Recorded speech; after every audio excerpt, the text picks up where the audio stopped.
Hi students, good morning to all of you. In the last modules of language of chemistry, we discussed what is the meaning of a symbol, what is the meaning of a molecule, and what is the meaning of a compound. Right. In this module, we are going to discuss about ions, write the uses of the ions, concept of formula and concept of valency. Before going to discuss that, let us see what I wrote on the board. Here, if you observe some negative charged species, you can observe. Here, some positive charged species, you can observe. Here, both combination of both positive charges and as well as negative charged species we can observe. Now, what is meaning of a species? Species is nothing but it's also an atom, but it is came by either by removal of electrons or by loss of electrons. For that purpose, first of all, we should know what is meaning of a neutral atom. Modern electronic theory says every atom contains some fundamental subatomic particles like electrons, protons and neutrons. Electrons are negative charged particles, protons are positive charged particles. In an atom, number of negative charged particles is always equal to number of negative charged particles. Number of positive charged particles is equal to number of negative charged particles. Then the atom is said to be neutral. Now, by the loss of electrons or by the gain of electrons, a neutral atom becomes a charged particle. That charged particles are called ions. What is meaning of ion now? Charged particles are called ions. Now these ions are of two types: positive charged ions, negative charged ions. Positive charged ions are called cations. Positive charged ions are called cations. Negative charged ions are called anions. Now here one word is there that is called radical. In this radical there are group of atoms are there. Group of atoms with a charge, either it may be positive charge or negative charge. If you observe here, group of atoms with positive charge. Here, group of atoms with negative charge is there. Such kind of the molecules are called radicals. Charged species are called ions. Positive charged species are called cations. Negative charged species, that is negative charged ions, are called anions. Molecules with charge is called radical. Now observe here minus 1, here minus 1, minus 2, minus 3, like that it is there. So some power is there within the number 2, 2, 3, like this. What that numerical value? The numerical value indicates combining capacity of that element. Combining capacity of that element is called valency. Now, for example, valency of silver ion is 1. Valency of potassium ion is 1, but it is a plus. Valency of sodium ion is 1. Valency of nitrogen ion is 3. This means it can combine any 3 nitrogen atoms with any 3 other atoms. Phosphide valency is 3. Phosphate valency is 2, but it is negative. Acetate CH3COO minus. Acetate ion CH3COO minus. Calcium valency is 2, but it is positive. Now we are going to write the formula of ionic compounds by using this list, and that to write the method of ionic compounds we are going to write, or we are going to use criss-cross method. Till now, I discussed what is meaning of neutral atom, what is meaning of ion, what is the meaning of anion, what is the meaning of cation, what is valency. Now we are going to discuss criss-cross method. This criss-cross method is used to write the formula of ionic compounds. Now, what is meaning of a formula? Formula is nothing but like symbol, shorthand representation of name of a compound. Shorthand representation of name of a compound is called as formula. So, in a chemical formula, many number of atoms are there. What are the atoms that present in the compound? That we will come to know by using a formula. By using a formula, we can calculate the molecular weight. By using the formula, we can identify how many number of individual atoms are present in the given compound. We can identify what is the state of the given compound, whether it is a solid state or liquid state or otherwise gaseous state or otherwise vapor state, whatever it may be, we can identify the state of the compound by using the formula. So there are various uses are there in the case of chemistry by knowing the chemical formula. Let us discuss how to write the ionic compound formula by using criss-cross method.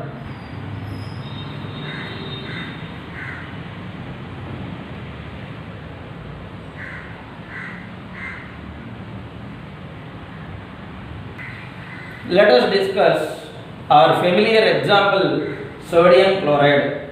See, in this table, ionic representation of sodium is Na1 plus, and chloride, this is a negative ion. Here Cl1 minus is there. Cl1 minus. Now, if you observe here, the positive charged, number of positive charges, valency is 1. Valency of chlorine is also 1. Now what happens? We can, by cancelling them, we can write it as NaCl. So the formula for sodium chloride is NaCl, which indicate one atom of sodium and one atom of chlorine is present. Now one more example we are going to consider, that is magnesium chloride. Magnesium chloride. From the table, magnesium ion is represented as Mg2 plus, whereas well as chloride already it is represented as Cl1 minus. Here the valencies are not equal, so we can't cancel them. Then what we should do? We should transfer the 2 valency of magnesium, that is 2, to the subscript of chlorine, and valency of chlorine to the subscript of magnesium. Now what happens? It can be written as Mg1Cl2. Mg1Cl2. It also can be written as MgCl2. Why? Because no need to write 1. Now one more example, aluminium fluoride. Aluminium fluoride. Here from the table, aluminium is representation of aluminium ion Al3 plus, fluoride here F1 minus. The valency of aluminium is 3, valency of fluorine is 1. So they are not at all cancelled. Then by doing the method of criss-cross, that is nothing but interchanging the valencies of ions. Interchanging the valencies of ions is called criss-cross. Now what happens? Al1 F3. I already said no need to write 1, so it can be represented as AlF3. Aluminium trifluoride. Aluminium trifluoride. Why? Because one atom of aluminium and 3 atoms of fluorine is there, so it can be considered as AlF3.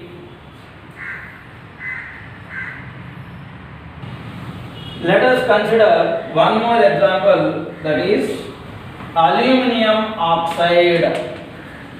Aluminium oxide. Aluminium representation is Al3 plus, that what we already know. Oxide. This is a divalent anion. Divalent anion. O2 minus. Divalent anion. Now, by writing O2 minus and by doing the process of crisscross, now it becomes Al2O3. Now, this is the formula for aluminium oxide. Now, we will move on to one more example, that is calcium bromide. Calcium bromide. Calcium bromide. Ionic representation of calcium is 2 plus from the table. Bromide Br1 minus. Under crisscross method, now it becomes Ca1Br2. It should be written like this, CaBr2. This means the formula for calcium bromide is CaBr2, which contains 1 atom of calcium and 2 atoms of bromine. Now, move on to one more example, ammonium nitride. Ammonium nitride. Ammonium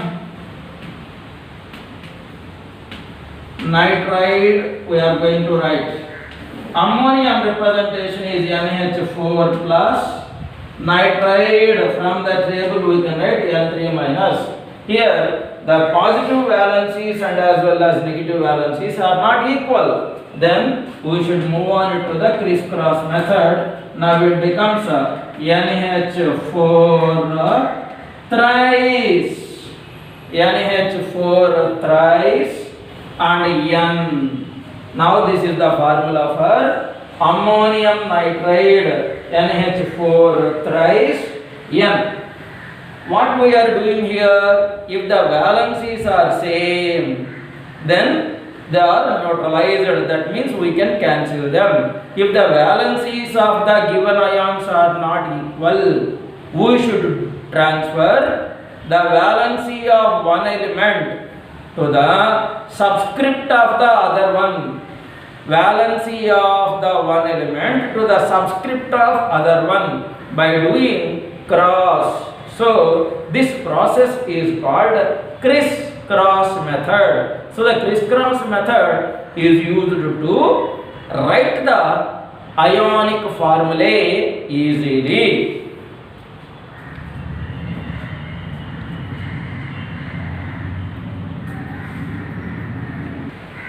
Now let us discuss some examples with radicals. Here, first example I wrote as zinc hydroxide. Ionic representation of zinc is Zn2 plus. Very good. Hydroxide OH1 minus. Now, because of change in the valencies, we should do the crisscross method. Now it becomes Zn1 OH2. That is a wrong pronunciation. The correct pronunciation is ZnOH twice. ZnOH twice is the correct method of pronunciation. ZnOH twice. The wrong method is ZnOH2 is the wrong method. Now, one more example, silver sulfate. Here, ionic representation of silver is Ag1 plus. Sulfate, SO4 2 minus. Now what happens here, by doing the crisscross method, it becomes Ag2SO4. Why? Because the valencies are not same. So simply by doing the method of crisscross method, we can get Ag2SO4. Now, potassium dichromate, third example that I given is potassium dichromate. See the ionic representation of potassium. Ionic representation of potassium is K1 plus. Dichromate representation is Cr2O7 2 minus. Cr2O7 2 minus. Now, because of there is a change of valencies, we should do the crisscross method. Now it becomes K2 Cr2O7 totally 1. This means we can write like this also, K2 Cr2O7. This is the formula for potassium dichromate, K2 Cr2O7. Now one more example, that is sodium acetate. Sodium acetate, ionic representation of sodium from the table is Na1 plus. Ionic representation of acetate from the table is CH3COO minus. CH3COO minus. Generally, we are going to write the metal at the very beginning in the ionic compound, except in this case. Once again, generally we will write metal at the very beginning of an ionic compound, except in the case of sodium acetate. Now the formula becomes, we can write like this. Here the valencies are same, we can cancel. We are going to write like this, CH3COO Na. But the pronunciation starts from metal only. Sodium acetate. Sodium acetate. This is the exceptional condition while writing the ionic compounds. Why? Because sodium is a vigorous element when compared to hydrogen and as well as carbon. So we are going to represent the metal follows. The last one in this module, aluminum phosphate. Aluminum ionic representation, as we already know from the table, Al3 plus, phosphate PO4 2 minus. Now what happens? Al2 PO4 thrice. Aluminum phosphate Al2 PO4 thrice. Like this, we can write the crisscross method of ionic compounds. There is a great use is there in the case of the crisscross method. Crisscross method is used to represent the ionic representation of elements. These ionic representations forms a great role while during the chemical reactions. Why? Because the total our life, that is nature, surroundings, even our life, food what we are preparing, clothes what we are using, this plastic, everything, what not everything related to the branch of science, that is nothing but chemistry, which involves chemical reactions. Those chemical reactions depends on the ionic compounds. Writing the formula of ionic compounds depends on the crisscross method.